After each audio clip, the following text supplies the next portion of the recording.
अपने पूर्वजों को डेडिकेट कीजिए कि जिनकी वजह से हमें ये जीवन मिला है, जिनकी वजह से हम अपनी ज़िंदगी को जी रहे हैं और ज़िंदगी में आगे बढ़ रहे हैं। और पितृपक्ष के बाद we have to focus on 9 qualities we should have in ourselves. So हर एक दिन नवरात्रि का 9 दिनों में 9 क्वालिटीज़ के ऊपर फोकस करना है कि yes, these are the 9 qualities I have to build in myself to become a wonderful human being, to become a wonderful contributor towards this ecosystem. और नवरात्रि में जब नव दुर्गा ने आपका साथ दिया, आपको गाइड किया, आपको टीच किया, आपको बेहतर इंसान बनने में मदद की, तो उसके बाद समय आता है राम भगवान जी का। अब राम भगवान आपको एक सफर पे लेके जाते हैं कि अब आपके अंदर नव दुर्गा की क्वालिटीज हैं, तो इसका मतलब ये नहीं है कि सिर्फ अपना अपना सोचना है।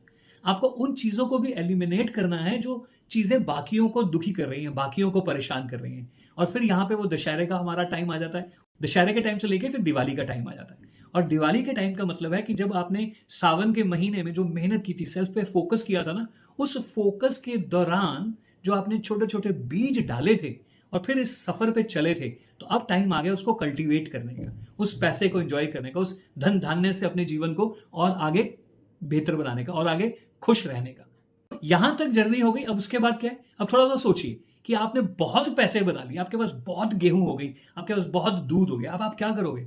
अब सबसे पहले इंसान क्या करता है? सबसे पहले वो अपने आने वाले दिनों के लिए स्टोर कर लेता है। बुरे दिनों के लिए नहीं, आने वाले दिनों के लिए स्टोर कर लेता है। बट इमेजिन करो कि उसके बाद भी आपके पास बहुत ज्यादा है, तो फिर आप क्या करोगे? उसके बाद वो इन्वेस्ट करता है।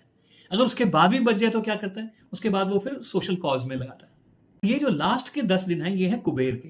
That means you have invested in your own life. तो यहां पे विष्णु भगवान ने क्या किया? आपको 4 महीने के लिए आपके ऊपर छोड़ दिया कि देखते हैं can you manage your life और नॉट।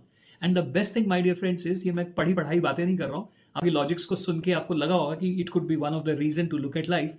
अगर हम अपने इंडियन कैलेंडर के साथ अपने इन फेस्टिवल्स को, जो फेस्टिवल बन गए हैं, फेस्टिवल क्यों बनते हैं? So that the message reaches the maximum. तो पुराने टाइम में मुश्किल से 1-2% लोग रहे होंगे जिनको ये बातें समझ आ गई थी, और एकदम समझ में नहीं आई थी। It must have taken lot of time. हजारों साल लगे होंगे। स्मृति, स्तुति, श्रुति आपने सुना होगा ना कि पहले जब लिखते भी नहीं थे तब बोलते थे, स्तुति करते थे। कुछ लोग श्रुति से सुन के स्मृति में ले जाते थे और फिर उसके बाद फिर से स्तुति करते थे। तो बोलने और सुनने से सीख रहे थे लोग।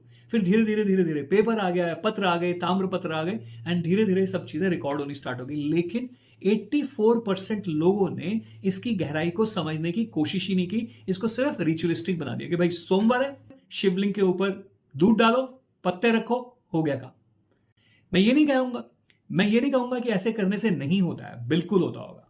लेकिन अगर आप उसके पीछे की भावना समझ जाएंगे तो वही कार्य, उसकी क्वालिटी थोड़ी सी नेक्स्ट लेवल पे